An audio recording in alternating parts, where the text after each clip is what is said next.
Tak ada yang kata tak ada dia. Saya perasan je tu kata tu pun 25 atau lah bulan 5 kan. Tak ada. Saya nafikan lah begitu. Tak ada pun date tu, tak ada pun. Jadi macam mana boleh timbulnya dah ada date? Mungkin fans lah kan. Fans mungkin fans mungkin suka lah kan.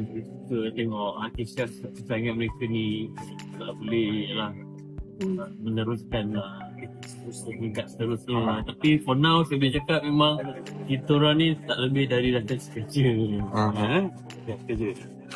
Tapi sejak 2 ni ramai yang kata macam Fatah banyak berjumpa dengan keluarga Amira sendiri. Sampai saya pergi ke Singapura dan sebagainya. Itu sebab kebetulan. Kebetulan sebab event organizer tu sebelum dia pernah panggil saya untuk event sebelum ni. Cuma kali ni yang baru-baru ni dia nak ada Amira sekali. Mana tu? Tapi orang tertanya juga, memang masih dalam kontrak ke yang Fatah dengan Amira kena berbaju colour sama, apa sedondon? Kebetulan tu. Kebetulan juga lagi. Kebetulan. Betul kebetulan.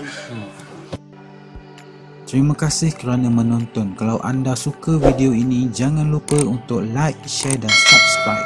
Kita jumpa lagi dalam video akan datang.